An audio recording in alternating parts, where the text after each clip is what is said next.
एक तो पाकिस्तान को हमेशा हमेशा के लिए सोच लेना चाहिए कि वो जो पाकिस्तान की अरब वर्ल्ड में अहमियत थी वो खत्म हो गई है। पाकिस्तान ये कहता है कि इस्लामिक दुनिया को भारत पाकिस्तान से दूर ले जा रहा है। India UAE virtual trade corridor Tarar साहब उन्होंने खोल दिया है, वो ट्रेड कॉरिडोर खोल रहे हैं, हमने एक दूसरे के पंजाबी कहते हैं गल में फड़े ने। क्योंकि पाकिस्तान ने जब भी इन देशों को देखा तो इस्लाम का चश्मा पहन के देखा, उसको हर चीज हरी हरी दिखाई दी और उसको यह लगा कि जब तक ये दोनों देश मुसलमान हैं तब तक पाकिस्तान जो बोलेगा ये देश करेंगे। लेकिन पाकिस्तान एक बात भूल गया कि बाप बड़ा ना भैया, सबसे बड़ा रुपया की बात करते हैं, सेमी कंडक्टर की बात करते हैं, यूएई के साथ ट्रेड की बात करते हैं, आप पस्तियों की बात करते हैं, आप बांग्लादेश के नक्शे पेश करते हैं। मुर्शिद ने कल कहा है बलोचिस्तान तो आपके हाथ से निकल चुका है। हरामी हरामी हरामी। सर दुबई को ऑन कैमरा गालियां दे रहे हैं सिर्फ इसलिए कि दुबई इंडिया के साथ जो है नए नए प्रोजेक्ट साइन कर रहे हैं, इंडियंस को नौकरियां दे रहे हैं। क्यों कर रहे हैं? उनको गालियां दे रहे हैं ऑन कैमरा। पीएम मोदी की ये तस्वीर आज पाकिस्तान और बांग्लादेश को सोने नहीं देगी। पीएम मोदी जिस शख्स से मिल रहे हैं वो अकेले ही पाकिस्तान को बर्बाद कर सकते हैं। पाकिस्तान को भिखारी मानने वाले ये शख्स आज पीएम मोदी से गले मिल रहे हैं। पाकिस्तानियों और बांग्लादेशियों ने अगर इस शख्स को पहचान लिया तो उनके पास रोने के अलावा कोई चारा नहीं बचेगा।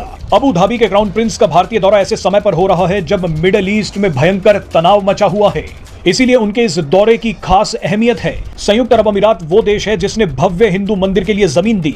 संयुक्त अरब अमीरात वो पहला देश है जिसने जम्मू कश्मीर में निवेश किया, 370 पर भारत का समर्थन भी कर दिया। और संयुक्त अरब अमीरात ही शायद वो पहला मुस्लिम देश है जिसने भारत के साथ फ्री ट्रेड एग्रीमेंट भी साइन कर लिया। मजे की बात देखिए कि जिस वक्त पाकिस्तान में बलूचिस्तान, खैबर पख्तूनख्वा और पीओके ने बगावत कर दी है, ठीक उसी वक्त क्राउन प्रिंस भारत में है। दुनिया के सबसे अमीर परिवार माने जाने वाले अल नाहियान परिवार के शहजादे अब भारत में और भी ज्यादा निवेश करना चाहते हैं। हम पहले उस देखे जाते थे ब्रैकेट में इंडिया पाकिस्तान, वो गेम खत्म हो गई है। Now India is being considered as a Middle Eastern power. Now India is projecting itself a power in Middle East. आज से 10 साल पहले ऐसे नहीं था, आज से 15 साल पहले ऐसे नहीं था। पाकिस्तान कह रहा है कि ये हमें आइसोलेट करने की साजिश, जबकि पाकिस्तान को कोई नाम भी नहीं ले रहा। पाकिस्तान के पास पैसे ही नहीं है, उनका नाम लेके क्या करना। ये तो अमीरों की महफिल है ना यार, ये जो मुंबई में हुआ अमीरों की महफिल है, उधर फकीरों का कोई काम ही नहीं है। अब पाकिस्तान हर जगह अपना चुनचुना बजा के पहुंच जाता है कि हमारे बारे में बात हो रही है। तुम्हारे बारे में कोई बात नहीं हो रही भाई, 2 रुपए है नहीं तुम्हारे पास, तुम्हारे पास बात करने का, तुम मांग ही लोगे हमसे पैसा। जय हिंद दोस्तों, भारत अब दुनिया को लीड कर रहा है और भारत अपनी डिप्लोमेसी के पीक पर है। जब से भारत ने middle east Europe economic corridor की डील साइन की है, तब से पाकिस्तानियों के पेट में दर्द होना शुरू हो गया है, क्योंकि सऊदी और यूएई प्रोजेक्ट भारत को दे रहे हैं और ट्रेड भी भारत के साथ ही कर रहे हैं। पाकिस्तान को सिर्फ $1-2 बिलियन की भीख देकर शांत कर देते हैं। पाकिस्तान जैसे भिखारी मुल्क के हुक्मरान उसी से खुश हो जाते हैं। पाकिस्तान की आवाम बोल रही है कि इनको तो सिर्फ भीख मांगने में मजा आता है, तो ये प्रोजेक्ट लेकर क्या ही करेंगे। भारत भविष्य की सुपर पावर बनने की ओर बढ़ रहा है और पाकिस्तान में आटे के लिए मारामारी चल रही है।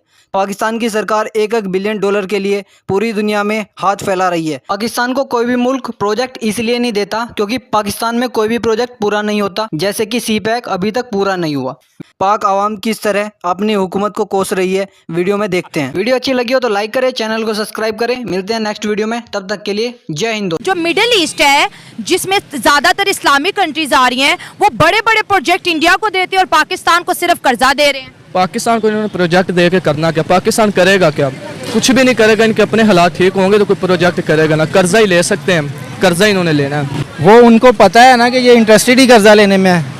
अब हमने कर्जा लेके कोई कारोबार तो करना नहीं, यहाँ कोई इंडस्ट्री तो लगानी नहीं। आज मिडिल ईस्ट देख रहा है, दिल्ली, लखनऊ, चेन्नई, मुंबई, पुणे, हैदराबाद जैसे जो बड़े बड़े शहर हैं, उनको as an island of stability and वो देख रहे हैं कि वहाँ बिजनेस मॉडल्स के तौर पे देखे जा रहे हैं।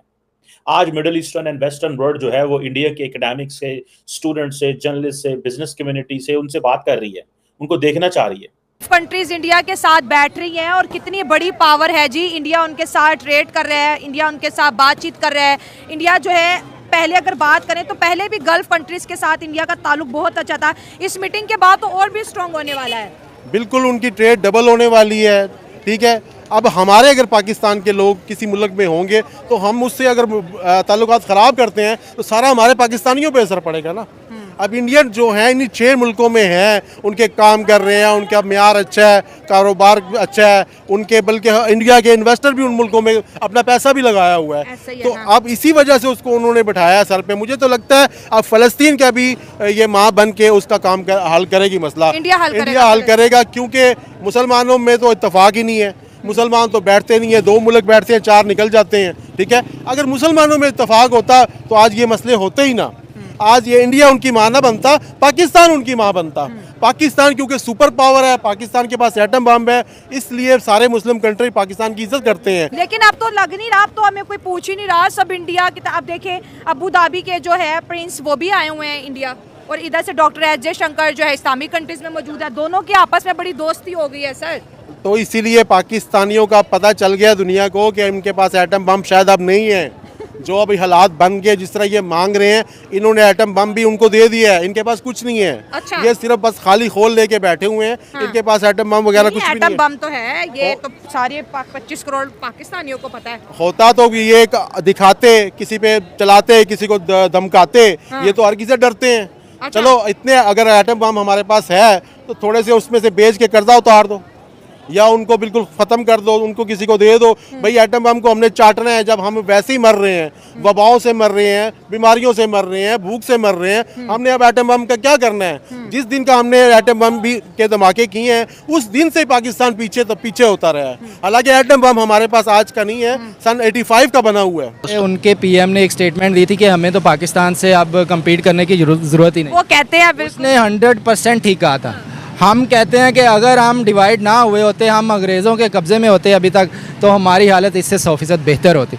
हमारे पास हॉस्पिटल होते, फ्री मेडिकल की फैसिलिटी होती, हमारे पास एजुकेशन होती, और हम इस गंदे जो गठजोड़ करप्शन के हैं और नाइंसाफ़ी का अभी जो इनजस्टिस का सिस्टम चला हुआ है, कानून को दबा के रख दिया है, इससे कम अज़ कम पाक होते। ठीक है, हमें मजहबी आज़ादी सिर्फ यहाँ पे मजहबी आज़ादियाँ, और वो भी अब मुझे लगता है एक स्टेज पे जाके ख़त्म हो जाएगी, क्योंकि इन्होंने जब हर एक काम अमेरिका से पूछ के करना है, तो वो एक दिन आएगा, वो हमारे मज़हब को भी हिट करेंगे। तरक्की हो रही है, उनको उधर से प्रोजेक्ट वो दे रहे हैं, उनको फ़ायदा हो रहा है, इधर आने को उनको इतने % भी फ़ायदा नहीं है। अगर आप कहें अभी यूरोपियन कंट्रीज़ का इधर किसी को वीज़ा दे दें, कोई नहीं रुकेगा। आप 15 लाख ले लें, 20 लाख ले लें, 30 लाख ले लें, यूरोपियन कंट्रीज़ में जाने से कोई नहीं रुकेगा। यूएस ने ना इंडिया को 1 मिलियन वीज़ाज दिए हैं, लेकिन उससे उनको फ़ायदा होगा ना। हाँ, तो हम तो पैसे दे के भी हमें कोई एक्सेप्ट नहीं कर रहा। वही मैं कह रहा हूँ, अगर इधर वीज़ा मिलने लग जाए, इधर तो किसी ने रहना ही नहीं है। हाँ। 1 लाख आबादी रह जाए, वो भी हमारे पॉलिटिशियन ही रह जाएंगे। सही बात है कि क्या करना है उन्होंने, फिर किस पे पॉलिटिक्स चलाएंगे। सऊदी अरब, अमेरिका और जो है यूएई मिलके ना और इंडिया के साथ एक ऐसा रेलवे जाल बिछा रहे हैं जो उनको मिडिल ईस्ट से कनेक्ट करेगा। तिजारत रेलवे लाइन के थ्रू होगी, बड़ा पैसा कमाने जा रहा है इंडिया। क्या कहेंगे इस पे? इंडिया कमा सकता है, हम लोग नहीं कमा सकते। हम क्यों नहीं कमा सकते? हमारे पास किस चीज़ की कमी है? हमारे पास इसलिए कमी है नहीं है, हमारे जो हुक्मरान है, जो जितने बड़े वो सही हो जाए तो इंशाल्लाह हमारा पाकिस्तान सही हो सकता है। वो एक बच्चों को रोटी नहीं खिला सकता, एक 25 रुपए का अंडा लेने जाओ तो अंडा नहीं ले सकते, 300 रुपए दर्जन है। एक बच्चा मेरा कहता है अबू मुझे रोजाना अंडा दे और मैंने पढ़ना है, और मैं गया हूँ दुकान पे, मैं कहा जी एक अंडा देने, कह 25 का। मैं कहा भाई इतना महंगा? कह रहा आगे और महंगा होएगा, आप फिलहाल 25 है। मैं कहा जी मेरे पास नहीं है।